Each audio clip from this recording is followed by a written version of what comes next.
Good morning, everyone.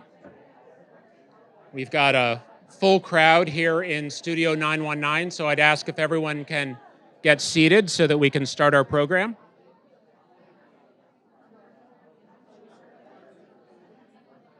For those who are in our studio, we're live broadcasting virtually here as well, so I'd love if everyone can take a seat. We can get started.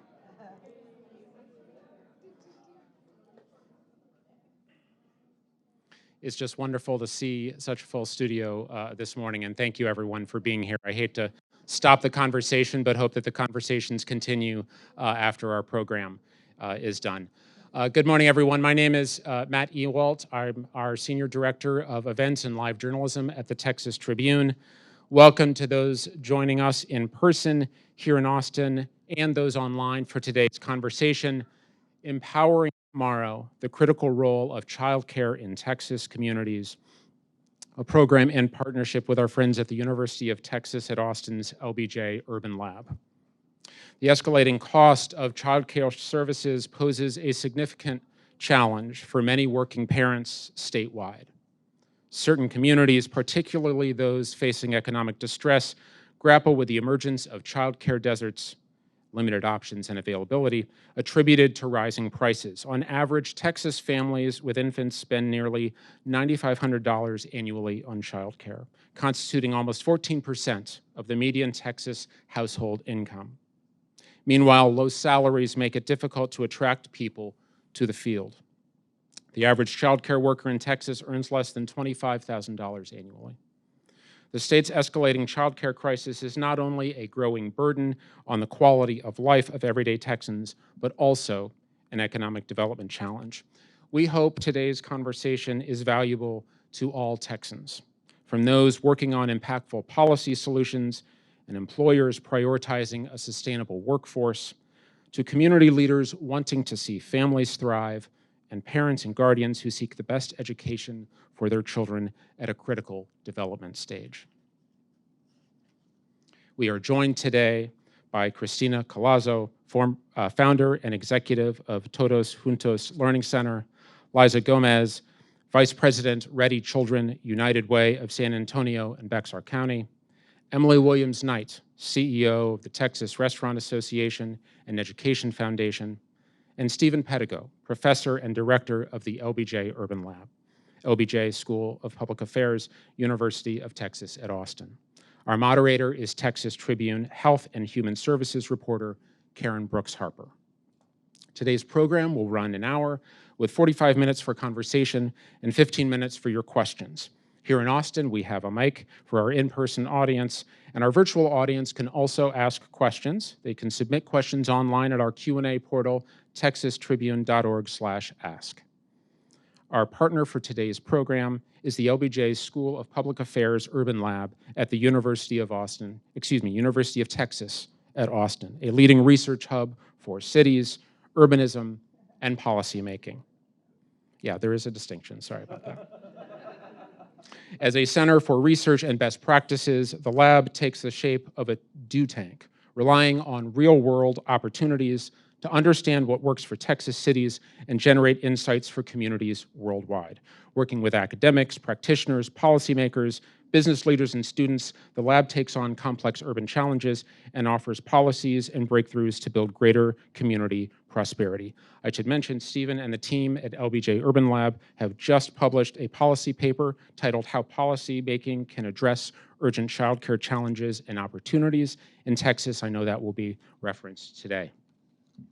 We're also grateful for the support of our sponsors. Our major sponsors for today's event are Methodist Healthcare Ministries of South Texas, Texas Association of School Business Officials, Austin Community Foundation, and Raise Your Hand Texas. Though corporate sponsors and donors underwrite this event, they play no role in determining the content, speakers, or line of questioning. And on behalf of my Tribune colleagues, I also want to thank all those throughout the state of Texas who support the impactful journalism of the Tribune, including those who have become members. To learn more and to become a member, visit texastribune.org/support. And briefly, just want to reference a few events we have coming up.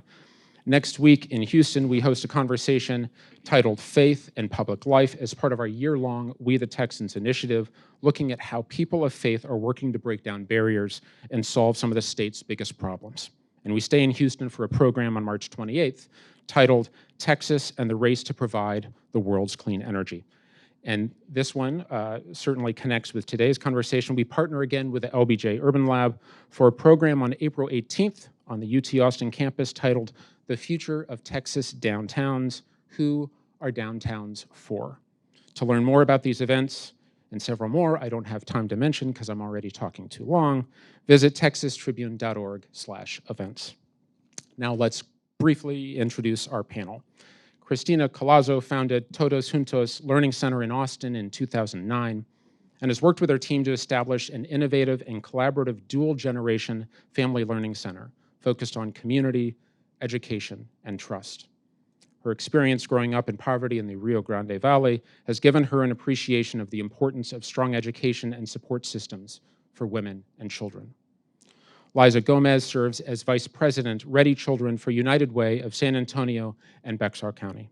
She has spent her career dedicated to the education field, from a classroom teacher to ed tech and adult education, before landing in the nonprofit sector, where she works on systems-level initiatives addressing issues affecting children ages 0 to 8.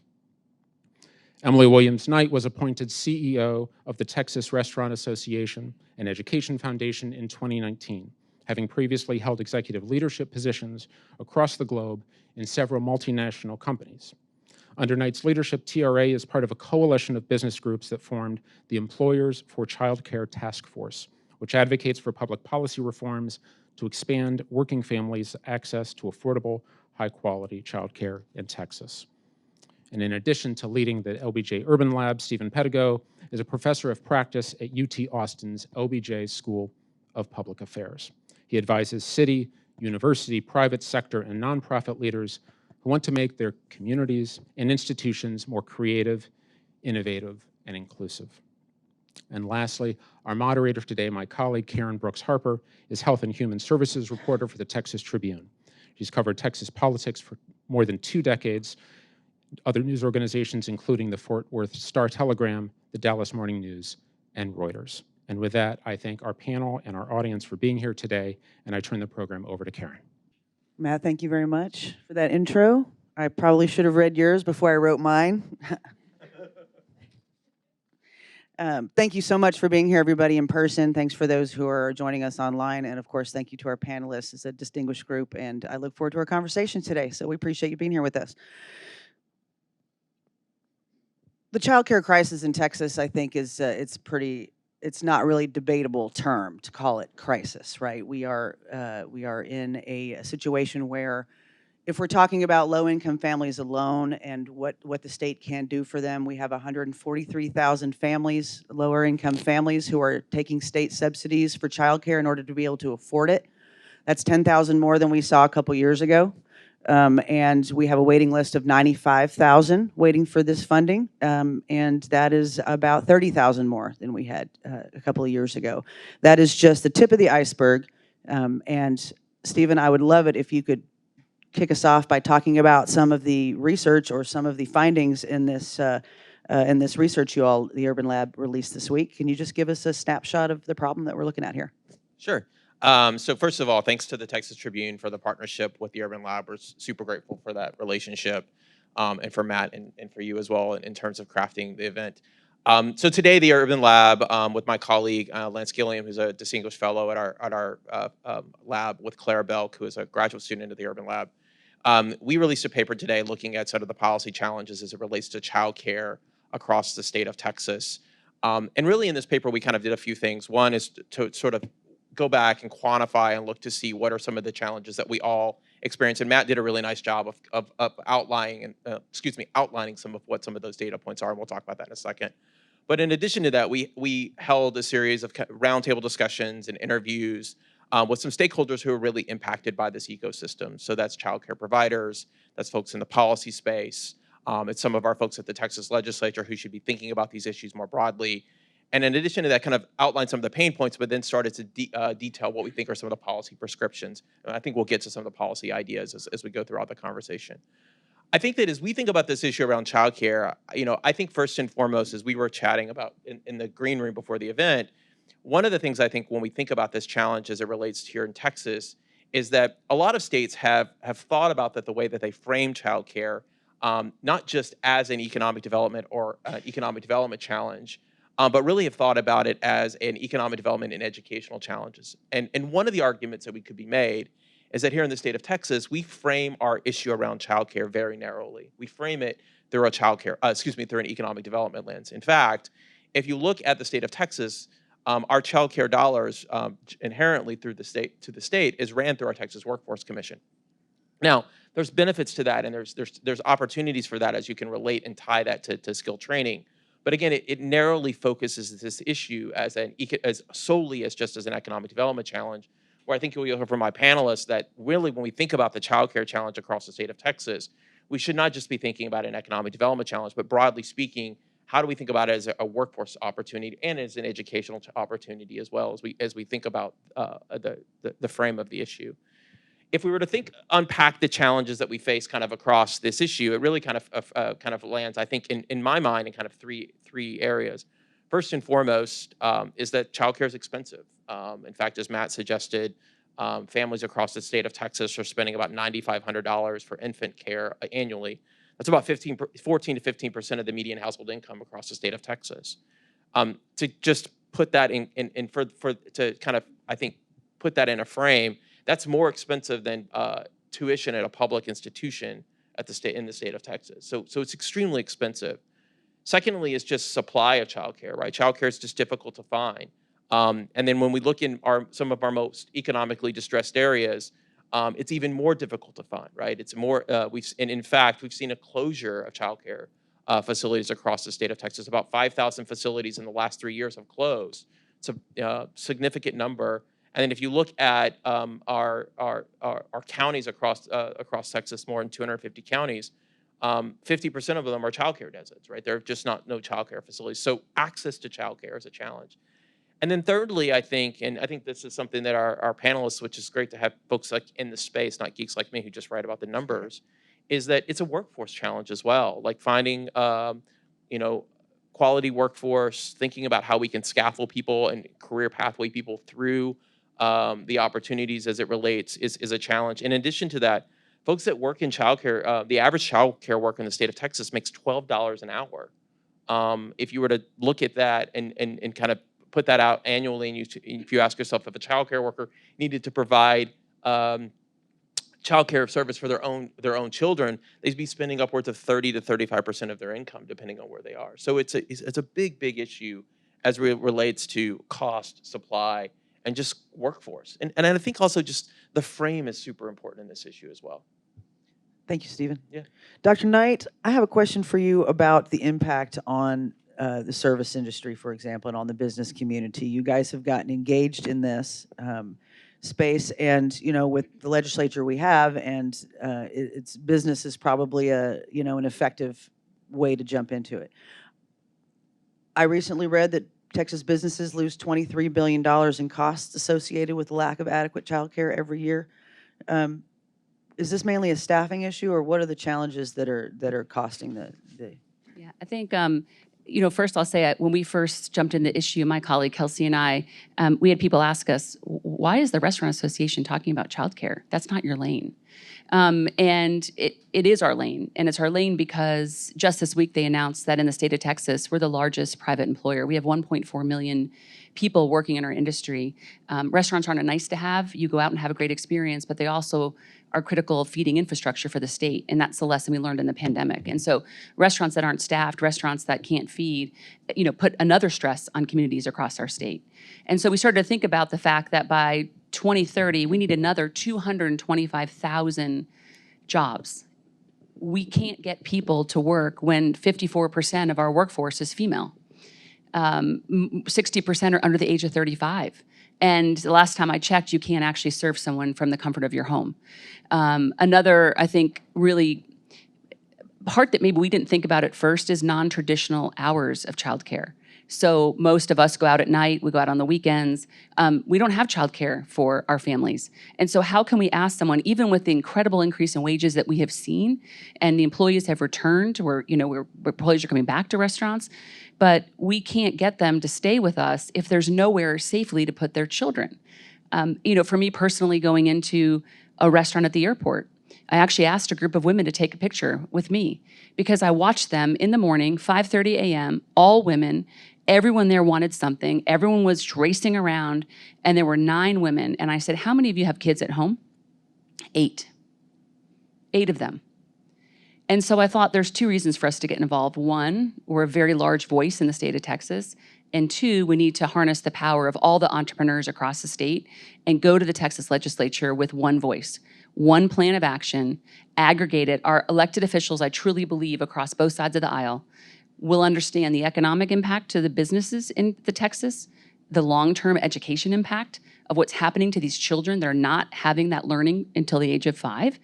They're void of that. But if we can go with one set of policy recommendations and not 200 voices of people trying to do good, I feel like we as the business community can bring that together, and we can actually maybe lead the way that Texas loves to do, create the policy that leads the way across the state. And so this is a business project, but I would say for my colleague Kelsey and I, it is a passion project that we're really excited about. Great, thank you so much. Liza, hi. Good morning. Good morning, you guys. The interesting thing that I found in our discussions with you before it was the notion of how much of how inequitable this system is already, and how the childcare, the problems that we're seeing in childcare has really laid bare some inequities in terms of who is most affected. You spoke about how more than half of the employees in the restaurant industry are women. We learned all about the depression, the women's economic depression during the pandemic because of the service industry issues. So, Liza, can you just talk to me about, in your work, where are some of the areas where these inequities are just getting bigger as this problem grows, in quality and accessibility? Tell us a little bit about your experience in that. When we talk about childcare, we think about it in 2 lanes. Sometimes we think about just access to childcare. Are families, our parents and caregivers, able to find a childcare center that can hold their child while they're at work, and they can pick them up at the end of the day unharmed, safe, ready to go home? Then we look at childcare, and some of us think about childcare as a quality issue. So when I drop my child off, not only am I looking for access to childcare, but I'm looking for a quality learning environment, because what we know is that childcare is actually part of an education system that's helping to develop our youngest community members so they can enter kindergarten and be prepared for life in school and after school. At United Way, we've acknowledged and we understand that childcare is an issue at the systems level. And it's not just one system that resides in childcare, it's across multiple systems that cuts through education, workforce, and policy. Once we understood this, and United Way's been working on this for years, we thought, who better to address this issue than United Way, who serves as a community convener, serves as a community partner, and works across all of these systems. And through this collaboration, we've been able to bring partners together who work in our most vulnerable communities, who are looking at our community at the neighborhood level to see who's impacted and who's impacted the most. What we found is that families can have access to childcare, but sometimes families have to make a decision of, am I just taking my child somewhere where I can pick them up at the end of the day? Or am I choosing a childcare center that's going to give my child the best advantage to get started in life? And in our most vulnerable communities, we found that 1, access isn't available, it's not affordable, and 2, sometimes quality just isn't accessible or available either. And so in these communities, we have children that are not getting the start to life that they deserve, that other communities and other individuals in society do have access to. And so what we're trying to do here is we're trying to create a conversation where access and quality are one and the same. It's not, do you have access to childcare, but it's, do you have access to childcare, and is that childcare quality? So that's not even a question for families and for parents and caregivers. Thank you for that. Christina, I would love to hear, and as I'm sure our audience would, more about your program, about Todos Juntos. You enter the picture as a lot of these families are, even before they come into the job market, right? Tell us about what Todos Juntos does and the challenges that these families are seeing that drive them to you. Hi. So Todos Juntos is a dual generation learning center, meaning we work with parents and children from the same family at the same time through education, empowerment, community support. Many of our families, last year, 85% of our families came to us from zip codes that are in a childcare desert. Some of them have zero access to childcare in their geographic area. They're driving 30 minutes, 40 minutes, some even over an hour to get to us. So we are a no-cost early childhood education center. We're not a daycare. Children come to us with their mothers to learn English and to get ready for school. So one of the biggest barriers for English language learners entering the workforce is, besides language proficiency, is childcare. So we're breaking down that barrier by offering high quality, accessible learning opportunities for their children. So while mom is getting ready for life in Central Texas, she's learning English, developing workforce skills, she knows that her children are down the hall learning English and getting ready for school in a culturally responsive manner. It's about getting these kiddos ready for school, but we're also making the investment in parents at the same time, not just from the adult education and workforce standpoint, but also in preparing them to support their children in school and in life beyond Todos Juntos. So kiddos are with us 12 months to 4 years. What we do to prepare them for life post Todos Juntos is bring on-site partners to provide them with resources and information for all of the next steps. We're trying to make navigating systems, very complex systems, as easy as possible for our families and as accessible as possible and as equitable as possible. Sorry, did I answer your question? Yes, thank you very much. How are you funded? What's your kind of your base? Tell us about your. So historically, we have been funded by local family foundations, predominantly individual donors. Recently, we've been more funded by corporate partners, I think because this really has been leveled up to a workforce issue as well. And most recently, we've secured government funding. Historically, this is actually the first year we've ever received government funding in 15 years. So a lot of it is Federal funding, I'm guessing. no State funding. City funding. City funding. No state funding. All right. Austin City funding. city and county funding. And we've been strategic and thoughtful in pursuing that kind of funding. But government funding will help us take our programming to the next level and serve even more children because currently in Austin, there are 3,000 adults waiting to learn English at Austin Community College. And we are making just a tiny ding in that every year with only being able to serve 200 to 300 adults. So we're supporting adults to learn English, get prepared for the workforce, but it's also not just a workforce issue. When you're thinking about childcare, I think something that I don't often hear mentioned is it's students, it's families who are in health crises. It is necessary for so many reasons, and part of our programming allows our families to be humans and face life every day, whatever that might look like for them. So yeah, the intention is to get them into the workforce, support them in that, but it really is just being flexible to what families need in the moment. Stephen, last year, federal funding that had been made available for childcare centers, that program ended. There was an effort to replace some of it with some state funds. I believe the ask was $1.2 billion, thereabouts, right? And it did not wind up in the budget. It wound up on the wish list of the budget. And so it was during a year when we had a big surplus, and a lot of people were disappointed in that. Tell us about the federal funding that dried up. Tell us what the void left. What happened? How did we get here generally? Yeah, so I mean, so one of the things that we know that came out of the pandemic was that there was a light really shone on the importance of childcare, right? And we could argue that it really got our business community and our economic development community aligned with some of our workforce folks and our educational community about the importance of childcare. While childcare is important, there's some really great research out there on the role of childcare and why it's such an important economic development question. My colleague, Dean DeSoto at the University of Arkansas did some really amazing work about this around the pandemic.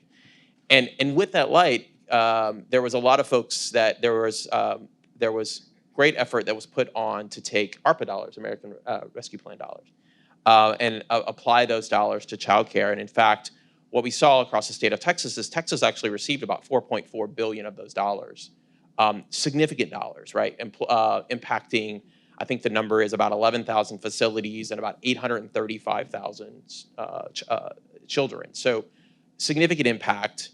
Those dollars are no longer. Those dollars expired in September of 2023, as you mentioned. And as you all may look back on the past legislature, there was some efforts to try to think about how we could get childcare funding and dollars. As you mentioned, those dollars were not there. And so I think one of the things that we face is that this child, and I think the key thing about this entire, I think the reason we're hosting this event today and not 2 months from now when we get closer to the legislature session is to say childcare has to be and must be a priority for the next legislature. It has to be. It is educationally important. It is an economic development challenge. And while there are some really innovative work happening through nonprofit models and through corporate engagement, as well as, by the way, city and county officials have really stepped up to the plate to play such an important role in this. We as Texans have to put some pressure on our legislature to say, we've got to get some statewide policy solutions in place and make this a priority. If not, the hole that we just described is not going to fill. And moreover, we're going to continue to see the challenges of the divides be exacerbated, right? Folks that, parents that are working parents that make higher income, maybe have access to higher incomes, childcare can be attainable for them. It becomes in our most economically distressed areas, as well as our rural communities. This is a rural economic development challenge as well, and fundamentally an educational challenge as well. So it's talking about the educational challenge and the well, let's go back first to I want to talk, Dr. Knight, about something that you said. There's a unique challenge that the restaurant workers, the service industry faces in terms of when they need the childcare. You've talked to me a little bit about some of the scenarios you saw. What some of how are they managing? They're watching each other's kids. Tell me paint a picture for me about what it's like for those workers. Yeah, it's, some of the stories, and I think that's the human side of this. There's a lot of data, a lot of numbers, a lot of financial impact.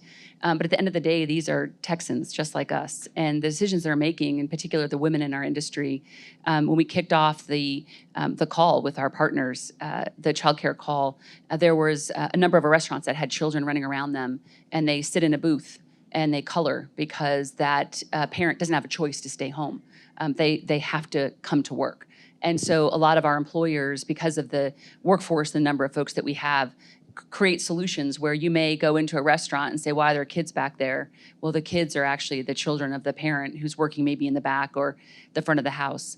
One of the creative things we see happening now is a lot of servers and back of the house professionals will job change. So they'll set their schedule where one will work Monday, Wednesday, Friday, the other will work Tuesday, Thursday, Saturday, mornings and nights, and flip, and they are the childcare for each other. We're seeing that more and more, in particular, you call it rural areas. What's interesting is we're in every corner of this state. And yes, some families with additional income may be able to find childcare, but even those folks are making those decisions. And for us, it's that general manager issue, right? So we lost at one point about 750,000 employees were on the sidelines the day that we closed restaurants, and we had to get them back. But they were the first to return with healthcare. And so we asked them to come back to work without any protection, with no place to put their child. because you all wanted to get back to restaurants and we had to feed people. And so this workforce is already, 24 hours a day, if you think about from hospitals to airports to where you picked up your coffee this morning. And childcare is 8, 7, maybe aftercare till 5. And if you can't afford it, even with the wage increase, you're making a decision not to work in our industry. And if you're an assistant general manager and moving up the chain, which is what we want to see, that growth to ownership, you're going to step out because there is no way with the scheduling of a restaurant employee or food service employee that you can make it work with the infrastructure we have today. And so I think for us, it's the creativity that we now have to, I think one of my jobs and Kelsey's job is to say to the employees across the state that we see you, we hear you working families, that this is a place you want to be, and we're going to actually go after and help you get this benefit and help you find a way to work for us. I think that's just an obligation we feel for all the employees in Texas that work in our sector, but they can't keep piecemealing together a solution for their children. That's unacceptable. We can't have kids hanging out in restaurants for 8 hours a day because they have nowhere to go. That is not what the future of Texas should look like. And so that's, for us, that creativity, we now need to put a framework on it and come up with some solutions to help these families. So how is that going? Where are you starting your work at? I know that you were talking about, that's what we're here for, right? I know you were talking to us about how you started, you guys jumped into it last year. Well, you've been working on this for a while, but you jumped into it a little bit last year. And what are some of the initial conversations you're having with lawmakers? What are some of the things that the business community is pushing? What kind of economic incentives? Yeah. And then I'm gonna kind of move down the row on where some of these solutions are being advocated. I think it's where Christine and I met, actually. I spoke on the steps of the Capitol on Early Childhood Learning Day. And a lot of women that were there and men were like, what the hell is this lady doing here, right? Just another suit that's going to get us excited to go into the Capitol. And from that, great relationships formed. And from that, we said the only way to solve this is to solve this from the business side, is to bring all of the greatest minds together, every single industry, right? Oil and gas, hospitality, healthcare, tech. And under Kelsey's leadership, launched what we call E4C, but it's Employers for Childcare. And it's Early Matters, Texas Association of Business, Texas 2036, and the TRA coming together and then convening now more than 50 business leaders. That work began 2 months ago. And the idea is to look at all the other states, right? Early Matters just produced a report. What is every other state in the country doing? What are some of the ideas that they're implementing? What are ideas from the business community? Where can the business community step in? Put all that together over this next sort of 6 months period, and then be able to go to the legislature with, it's not a one-year fix. I think that's the key. There's no silver bullet. But there are things that we will be able to do. But if we go with that one unified plan and say, this is what we think will help if you do these things for us, then we can drive momentum. Then when we're in the Capitol, our legislators are sort of a mile wide and an inch deep, right? They cover everything. And so I think one of the ways to also get their attention is to come with one set of recommendations that we all have said, this will begin to move the needle to solve this crisis. And so we are in that phase now of listening and learning, working with our partners on the data, talking to providers. What are the real issues? What are other people doing, right? What are other states doing when it comes to funding and tax credits and incentives? What are we doing on the education side to get more teachers more quickly qualified? If you're paying someone $11 an hour, you can't expect them to go get a college degree. The math doesn't work. And so all of that will come together to have one set of recommendations is the goal over a multiple year period. Is the business community prepared to get behind policy that doesn't directly affect you, like that's not a tax incentive, or that's not a, are you prepared Yes. to join the advocates in whatever? Absolutely, and 100%, because it's not. We need workforce, and we need workforce that can come to our restaurants and food service institutions, and they can feel that their child is in a safe place and learning. So for us, this is a critical element that we represent the restaurant and food service industry, 57,000 now in Texas. They need workforce. One of the ways that we can solve that for them is to solve this problem for our employees. So we're absolutely ready to get behind that. And we're talking about things like tax abatements. We're talking about maybe low interest loans for some of the childcare centers, but also talk to me about some of the economic policy. issues that the legislature could be focusing on, the solutions that. Sure, I'm happy to geek out with you on that. So in our paper, we outlined some ideas about what are some. And by the way, I think this idea of thinking about childcare and tackling childcare as a suite of ideas is super important for AIM, right? So it is not a silver bullet. It is not just one policy lever that you can pull to achieve this issue. I think as this group has discussed, it's an educational issue, it's a workforce development issue, and then it's also just it's a quality of life issue for many of our families. So there's multiple, I think, policy levers that we can look at. First and foremost, I think one of the things that we write about in our paper that was and I'm not an expert in this space by any means. I'm an economic development guy, right? But one of the things that really jumped out to us as we were walking through this paper, or through the work that we did in the paper, was just asking ourselves about if we're wanting to provide quality childcare. And Texas Rising Star, TRS, is the system, and we kind of have a system that does. And I know there's a ton of debate about quality childcare. I don't want to debate that, because believe me, I wouldn't win that debate. But there are a lot of well-established facilities that are TRS-4 systems. If they are looking to open up, let's say they're looking to open up a new facility in an economically distressed area in other part of city, or as one of my panelists told me today, change their address. They have to start through that approval system process from the very beginning, which impacts reimbursement rates, frankly.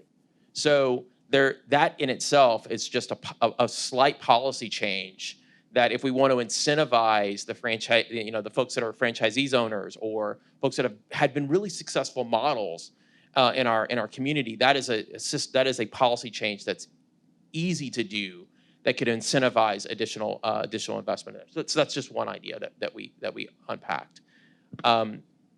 Secondly, there is some really innovative work happening across the. So this is an issue, by the way, that's not a Texas issue. It's an issue that all states across the country are grappling with, and there are some really great policy prescriptions.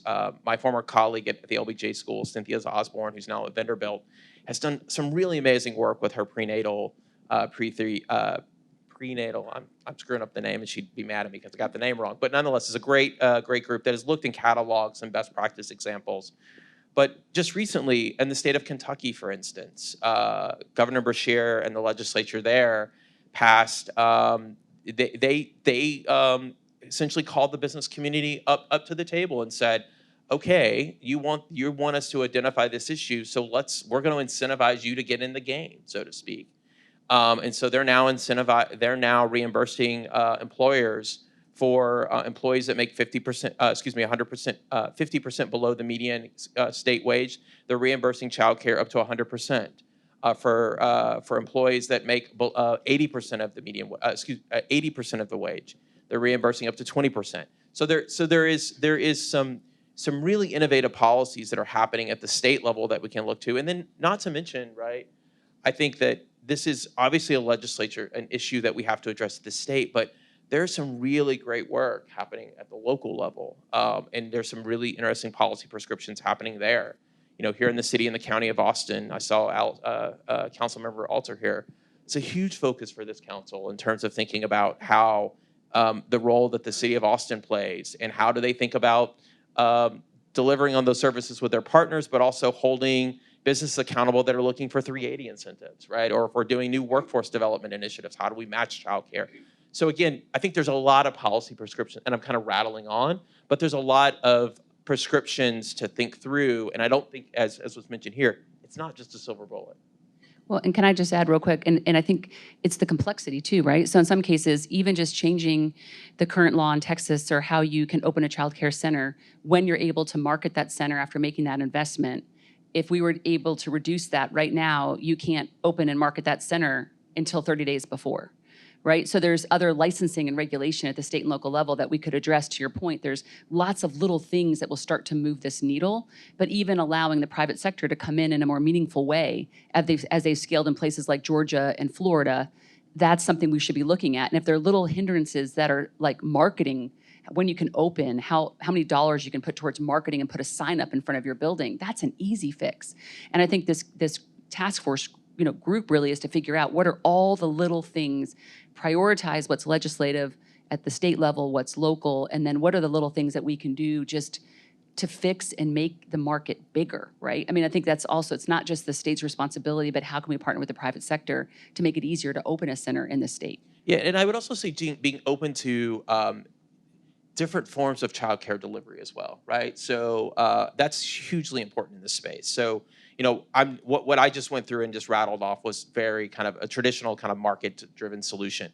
But there are really amazing nonprofit models, interesting, innovative educational models that home-based care is huge, right? If you look at the Texas Workforce Commission, one of the things that I know that's they're working through is how do you think about connecting those workforce dollars with home-based care in a better way, right? So there's a lot of there's things that we can do in terms of pulling the policy lever and just making some investments in not just the market, but just some really innovative practices as well as represented on the stage as well.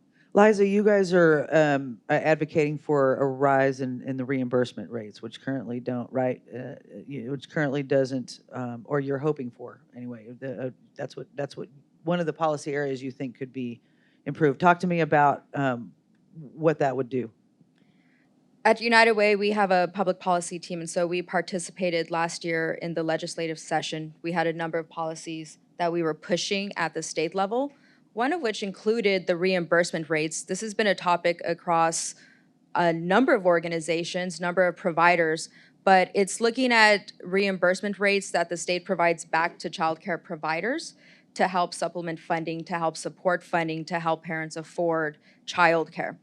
Reimbursement rates change depending on the status of quality within that center. So we talked about Texas Rising Star. That's our state quality rating improvement system.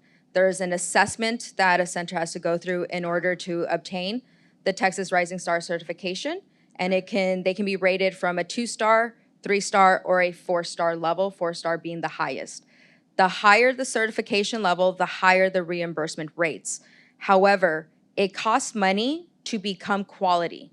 It costs money to purchase new books for the center, new shelving, to make sure that the walls are in good standing, so that when the little babies are crawling around the floor, reaching out, touching the walls, that it's safe for them. So there's a lot that goes into creating a quality center that the center director and owner themselves need to pay for without any kind of support through this application process. And it's not until they become Texas Rising Star certified that there is reimbursement rates tied to that. It also costs money to maintain the quality after they obtain that Texas Rising Star certification. The state funding that's provided through reimbursement just isn't meeting the true cost of quality. Community studies have not been completed to understand what does it cost to be quality in San Antonio, in Austin, in Houston, and in different neighborhoods, so that we can understand what our providers and directors actually need. So that's been one of the policy pushes that we've made. And to help us make this policy push at United Way, one of our investments is to childcare centers and to provide quality coaches to help that center reach quality through Texas Rising Star. Through that, we also partnered with Workforce Solutions Alamo, who provides funding so that on the front end, as they're working towards quality, if they need a curriculum, which is required for quality certification, if they need shells, if they need manipulatives for the children to play with, funding is available for that childcare center so that they don't have to pull out of their pocket, which can be detrimental to the families in the community and to the staff themselves. In working with these childcare centers, we are also building very trusting relationships, so much so that we will ask them before we start working with them, can you tell us how much your staff makes? Can you give us a range? That allows us to capture the state of childcare within San Antonio and Bexar County by being able to going to our representatives and saying, here's how much we're actually paying childcare workers within our city. We also keep track of how much we provide in funding to them. A curriculum can cost hundreds to thousands of dollars. And if we can accrue these costs and we can take Loving Kids Childcare Center, 14 months to become quality. Over that 14 months, it took a total investment of $7,500 to get them to quality. If we can take these hard numbers to representatives, we can make a better and a stronger push to change policy. When we did that this last legislative session, our representatives came back and told us, this is great, this is amazing, this is what we need to see. They hear the stories pull at our heartstrings, the stories make this a human field, but when we work with certain people, we also need to be able to provide data, hard facts, and numbers. So at United Way, we throw the numbers into it, we do the research on it, we work with our providers so that we can take it from multiple angles, including the stories of the humans that are working in this field, but also what is the state of childcare in the community itself. I think we're ready to go into question and answers unless, I wanted to ask Christina real quick. Let's do a brief overview. You have talked to us about how you pay for your employees is an important part of the equation in terms of delivering high quality.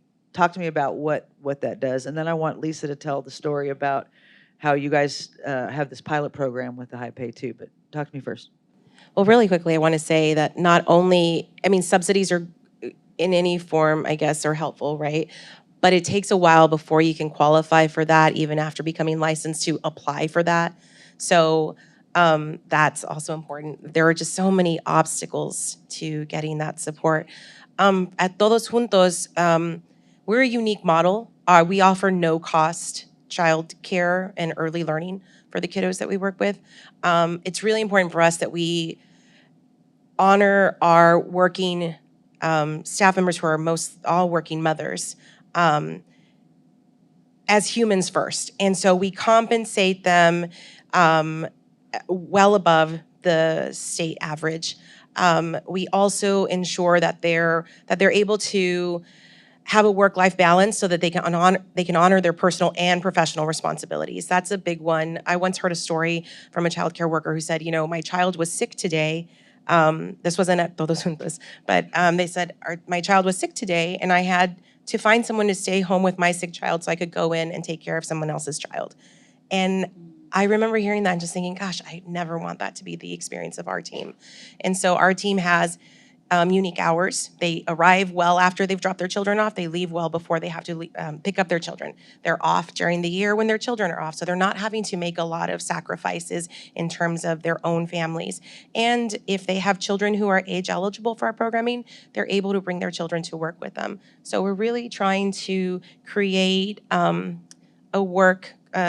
a work culture where they can be both working parents and high quality providing childcare educators. Thank you. Can I hop in on one thing there for about that? 10 seconds. So the key here, one of the things that I think we haven't talked a ton about is the workforce issue, the workforce challenge. And that is for this, if you ask a lot of childcare providers, what is the number one issue they face? It is workforce issues themselves. And the idea of quality workforce. And so the idea that we can continue to think about childcare workers as temporary workers and entry-based workers is a challenge. And so that means that we have to reimagine the workforce development system in this space as well, right? Which is, I know there are a lot of innovations happening. I know even here in the capital area, I see Tamara here. They're thinking about that, right? About how do you scale and think about employing, creating kind of career pathways in this space. Hugely, hugely important as well. And that's a policy issue as well. Thank you. That's an important point. And recently, the Texas Workforce Commission did include child care centers were included in their training, their paid training program for some of their employees. So that's something kind of a new development in the last couple of years that contributes to the quality. Liza, real quick, what's the impact of higher pay on these child care workers? And then we're going to go to Q&A. So what we did at United Way is we implemented a wage increase project. We acknowledge that childcare crosses many systems. One is workforce. If we're talking about recruiting and retaining a qualified workforce, you have to pay them a wage that is not just livable, but goes beyond a livable wage. Right now, the average is $12 in Texas. What we did is we took one of the child care centers in our, that's part of our investment structure at United Way. In 2020, they had a turnover rate of 116% at that child care center. We took their wages, we changed them overnight. with the buy-in from the staff and the director and owner, who's the same person. And we took them up to $15 to $18 an hour. We did not ask them to go back to school. We did not ask them to add certifications, to do additional training. These are professionals who are developing the brains of children, and they deserve to make more. We understand that $15 is not the livable wage, that it does need to be higher, but we just did that overnight. We studied it for a year, and we had 2 questions in our research. One was, how does it affect the well-being of the teacher? And 2, how does it affect the quality of instruction in that child care center? What we found, again, is retention went down to 30% from 116. The 30% 30. down from 116. 116%, turnover. yes. And when teachers did leave, they were actually telling the director, I'm putting my 2 weeks notice in. It wasn't a no call, no show like it was previously. When they needed to take off of work, they were coordinating with each other and saying, hey, I'm gonna be out, here are my lesson plans for next week. Just wanna make sure that it's covered. They were actually using their own money to go purchase supplies for the center, and the director came to me, and it was a problem she never experienced of having to tell her staff, I will reimburse you. Do not use your own money. On top of that, the teachers themselves talked about being able to buy shoes for their children, and instead of just buying 1 pair of shoes, they bought 2 pairs of shoes. And that little girl at the center was actually a student in the child care center and told her teacher, look, I have new shoes. Very next day were the next pair of shoes. But it's these little tweaks for the teachers and the well-being. And also for the child care center, she was able to apply for Texas Rising Star assessment much sooner than she expected, just because of the turnaround of culture within the center. And then on top of that, we talked about professional development, we talked about a career pathway. These teachers on their own were going into and doing additional professional development. It was not being asked of them. They were going in and they were actually seeing a potential and a future in this field as opposed to being a temporary worker. So we're actually going into a second phase of studying this project. We've expanded it to multiple centers in San Antonio, and now we're focusing on the quality within the child care center to see how that increases and improves recruitment, retention, and child care quality. And that's from a $3 to $5 an hour raise. That's Correct. They were yeah. making between $8.75 and $12 an hour, and we moved them to $15 to $18 an hour. Yeah, the $12 is an average, so there are people that make less than that also. And yeah. for this child care center, I will note that the assistant director had been employed at that child care center for 10 years, and she was making $12 an hour after a 10-year career. Assistant director. Assistant director. All right, let's go to the great. thank you all so much. We're going to go to some questions. Matt, I'm going to let you drive this train. Absolutely. So as a reminder, those who are here in person are welcome to ask questions. Just make sure your questions have a question mark at the end so that we can get through as many questions as possible in the next 8 minutes or so. Some good questions that have been submitted online. One, as we talk about wages, and I appreciate the humility in this question, for the average listener, I'd appreciate a brief explanation of why childcare is so expensive in this state. How is it possible that teachers are making $12 an hour while parents are paying close to $10,000 a year per child? Where does this money go? Who wants to answer that question? So we've looked at this ourselves, and what we found is that the student to teacher ratios requires multiple teachers inside a classroom, depending on how many children are there. So most of the pay from parents, the tuition, is actually going to the staff themselves. And so if there's a 4-to-1 ratio for infants, then you have 9 infants, you need at least 2 to 3 teachers in that room, depending on who's showing up. You take that salary, you multiply it by a whole day, and all of a sudden, those wages increase. On top of that, they're providing breakfast, lunch, and snack time many times for the children at that center.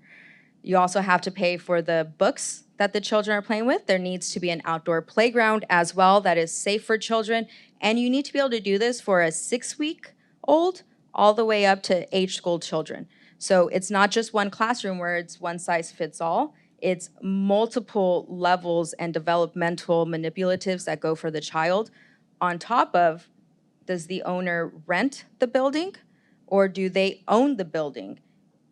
Inflation has affected every single sector, every single individual, But when you take all of that into a childcare center, the costs are extreme. And the only way to pay teachers better and to maybe have additional money to improve your facility is to pass that charge on to the families. And families already cannot afford an increase.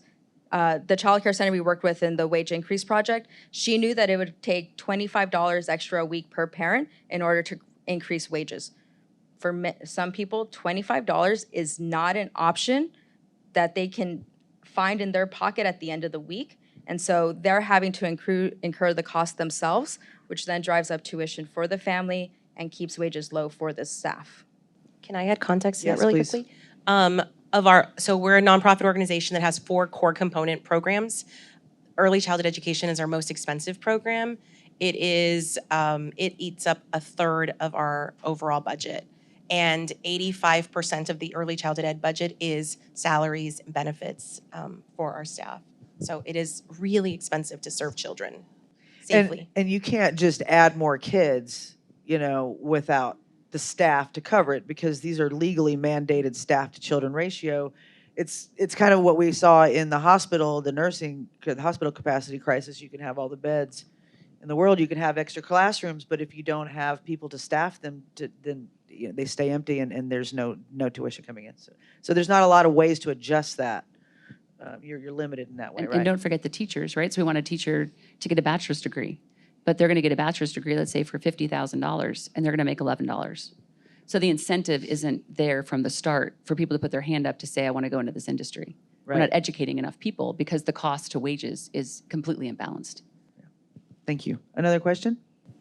My question was along these lines, which is basically like with your project of wage increase, like what was the profit, how did it affect the center's profit margins, or was that something that was a hindrance to them?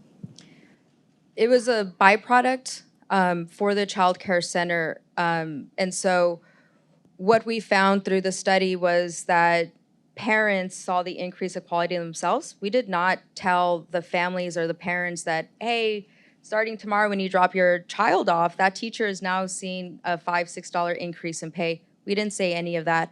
What we found, though, was that parents on their own started spreading word across the community and saying, oh my gosh, you should see this center. It's amazing. If you have a child, you should take your center there.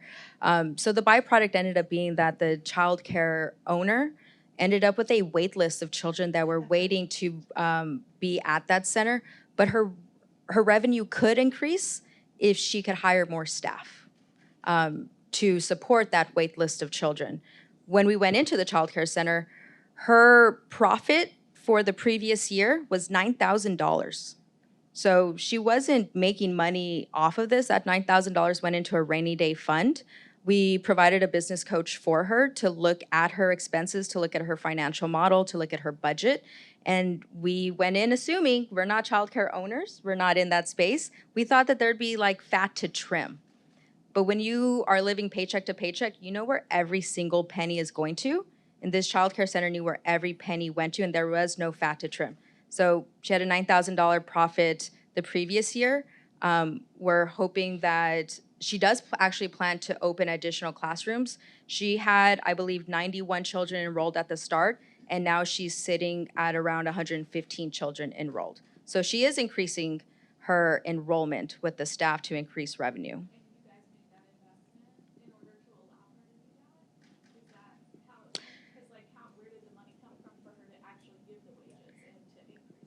It would be from the ARP funding that came through. So she was able to take that funding, she was able to put it in a rainy day fund, and once her wait list increased and she saw that this was a sustainable wait list that she could hire staff, she used that money to hire additional teachers.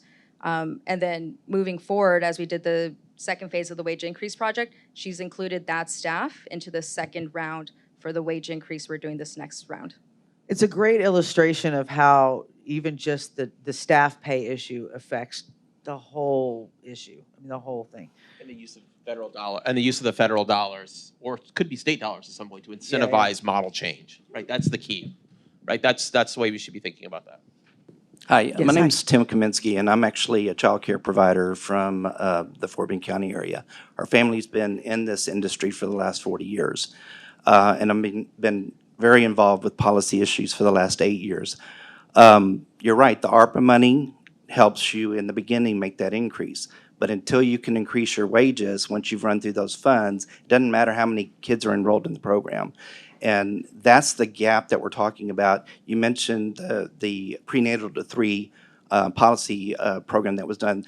The legislature actually told TWC to come up with a strategic plan to stabilize the child care workforce. I was part of that group that worked on that project. There were 10 points laid out, and part of that was some sustainable funding to get people to the $15 per hour wage area. There's also a cost calculator that was developed so that you can determine what the true cost of care is. To move to that level, tuition would go from $200, $245 a week for a baby, up to almost $400 per week. And so the question is, that gap in funding, where is that going to come from? How do we get that? And when we talk about state monies for the subsidy program, those are federal dollars. There are no Texas state dollars in that. So it's not the state doing that, it's federal government. That was our challenge. It was $2.29 billion we were asking for. $2.29 billion that we asked for in the last session. I think I said 1.2. And that was only to cover a 2-year period. So my question is, the funding part, that's what we've got to focus on. We're operating a business at the end of the day, just like the restaurant business. And if we don't have a profit, if we can't stay profitable, we can't stay open.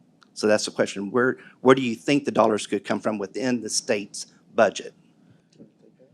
I guess the TWC would need to, can request it, right? They haven't done that in a while, right?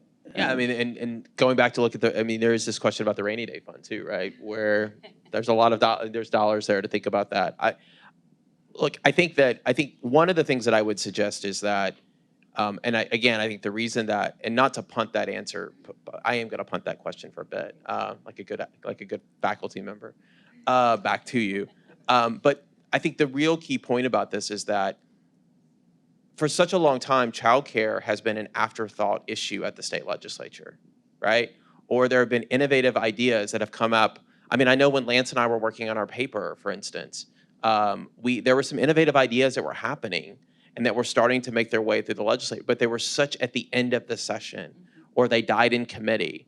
And so the point of this, I think, is for those of you that are really thinking about these issues, like, this has to be a priority going into session. It can't be a priority at the end of session.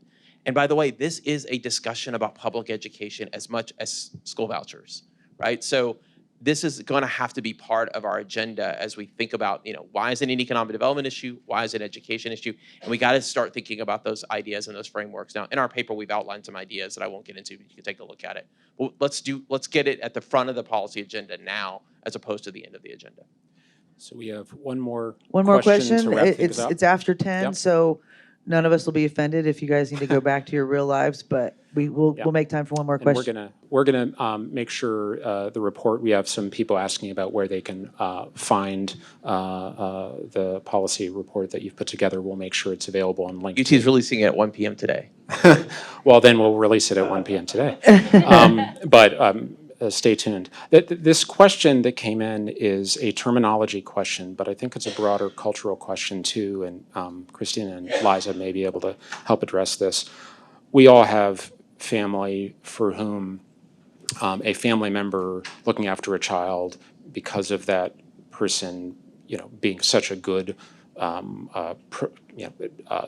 family supporter and loving that child, seems to be a wonderful way for that child to be supported in their earlier years. This person is asking about explaining the difference in daycare, early education, pre-K, and childcare terminology. But can you talk, just closing this out, about the importance of childcare and that kind of support for a young child? Well, I think Liza and I both could speak to this, so I'm going to just talk about it from Todos Juntos' perspective. For most of our families, they're leaving their children in the care of someone outside of their immediate family for the first time ever. We are not a we're not a daycare. You can't just come drop your kiddos off. It's a partnership with the parent. We're investing in parents and children together because we want whole family solutions. And so for us, we're an early learning center. Kids are coming to us. They're not just coming to a safe space to be held until parents can get them again. It is a learning space where there are curriculums, there are research-based tools, there are evaluations and interventions that are happening. Enrichment is happening. So there's a really big focus on really setting a strong educational foundation for that child so that they can be school ready for when they do enter public schools, most of them into public school systems, pre-K and beyond. So for us, that's what quality early learning is. And I actually was a product of Head Start. So I've had that experience. And then my brother went to like a home-based daycare. And so I saw what the differences in those two experiences are versus what Todos Juntos does now. But we talked about this a little yesterday on the phone. I'll say that one, Todos Juntos has a very innovative model, love it. And that mentality is carried across all childcare centers. And so when we go into our communities and our neighborhoods and we talk to directors and owners, they don't see themselves as daycares. Daycares elicits this babysitter mentality of bring your baby, we'll hold them till the end of the day. But there is this enrichment, there is a curriculum, there is a learning component. And so what I would say is I would challenge everyone in this room and online who's listening is daycare is no longer the word we use because there's a curriculum, because there's education. There is brain development. 90% of the brain is developed before the age of 5. And that's what's happening in these childcare centers. We can call them early learning programs. But the terminology should shift away from daycare and to early childhood education, child development centers.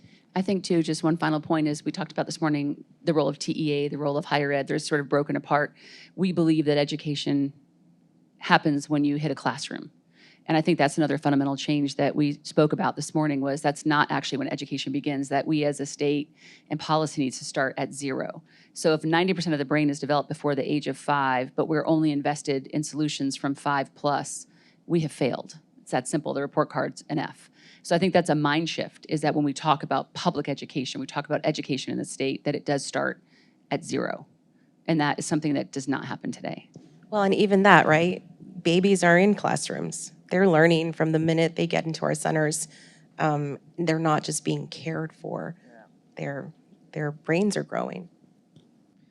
Is that all the questions we've got? You got one more? Real quick. We'll do some conversation afterwards. We'll do conversation afterward. Yeah, sorry. I feel like we could have a part 2 to this. You guys, so much great information coming and so many things that we could still keep talking about, but our time is up.